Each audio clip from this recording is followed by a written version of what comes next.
Video and तक देखें, subscribe करें, लाइक करें। बिस्मिल्लाहिर्रहमानिर्रहीम। अस्सलाम वालेकुम। आज हम बीफ पुलाव बनाएंगे। ये 1 किलो बीफ का गोश्त है। इसको मैंने उबाल लिया मसाले डालकर। ये तेज़पत्ता, दालचीनी, ज़ीरा, ब्लैक पेपर मिर्चे जो हैं वो मैंने थोड़ी सी मोटी मोटी कूट ली हैं, और सौंफ है इसके अंदर। ये है प्याज।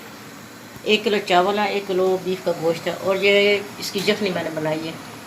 अब प्याज़ों को मैं ब्राउन करके उसके बाद इसको गोश्त को मैं उसके अंदर रोस्ट कर लूँगी। उसके बाद फिर मैं ये पानी डालकर, जखनी डालकर, चावल डालकर इसको दम लगा दूँगी। बहुत ही जल्दी बनने वाला है, बहुत ही आसान और बहुत ही मज़ेदार ये पुलाव बनता है। ये मैंने इसके अंदर प्याज, ये 3 चम्मच मैंने ऑयल के डाले हैं। ये वाले सालन वाले चम्मच जो है ना, ये मैंने 3 चम्मच डाले हैं ऑयल के। और ये प्याज मैंने इसके अंदर डाल दी है। अब इसका मसाला बनाऊंगी और फिर इसको मैं गोश्त को इसके अंदर इसकी भुनाई करूँगी। ब्राउन प्याज़ों में गोश्त के अंदर भूनूँगी। उसके बाद फिर पानी लगाऊँगी, और मैंने सब मसाले इसमें डाल दिए, आपको बताया था डाल दिए थे। साबुत धनिया मैंने इसमें डाल दिया था। अगर आप इसमें लाल मिर्च डालना चाहते हो तो डाल लें, अगर आप ज़्यादा स्पाइसी खाना चाहते हो। वरना बच्चे ऐसे ही पसंद करते हैं, ज़्यादा साथ रहते के साथ बहुत अच्छे लगते हैं ये, और बहुत मज़े के बनते हैं। अब ये ब्राउन होंगे, उसके बाद मैं गोश्त को इसके अंदर भूनूंगी।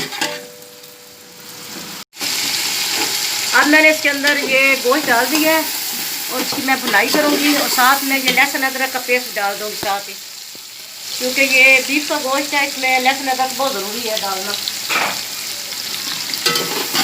ये डाल दिया। नमक मैंने पहले गोश्त में डाला हुआ था, लेकिन और नमक अब भी जाएगा, क्योंकि ये गोश्त के साथ नमक जब लगता है तो ये नमकीन बहुत अच्छा लगता है गोश्त। अब इसके अंदर इसकी भुनाई करके फिर मैं पानी डालूँगी।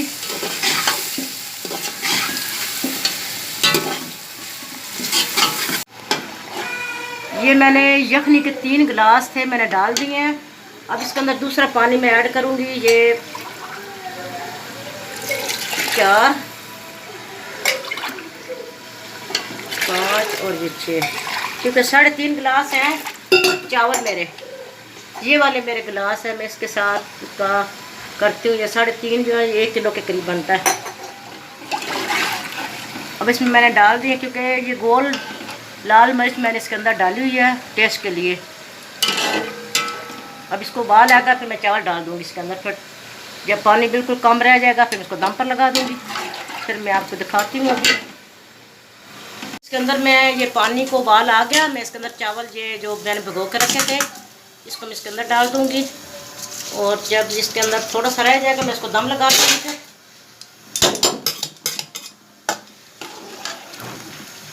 इस स्टेज पर अगर हम नमक को चेक कर लें कितना नमक कम है, अगर कम है तो हम और डाल देंगे।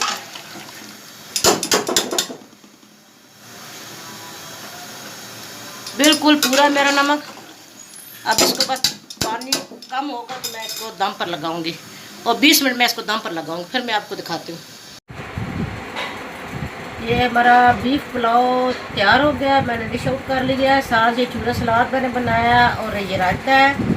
बहुत ही मज़े का, देखने में कितना अच्छा लग रहा है, और खाने में तो और ही बहुत टेस्टी है। बच्चे बहुत शौक खाते हैं, क्योंकि इसमें कोई दूसरी तेज़ मसाले नहीं है। ब्लैक पेपर है इसमें, और ये साबुत लाल मिर्च मैंने डाली है थोड़ी टेस्ट के लिए, वरना और कुछ नहीं। बहुत ही मज़े का बना है। ज़रूर ट्राई कीजिएगा, बनाइएगा, कमेंट में बताइए कैसा लगा आपको। हमारे चैनल को सब्सक्राइब कीजिएगा, लाइक कीजिएगा, दुआ में याद रखिएगा। अल्लाह हाफिज़।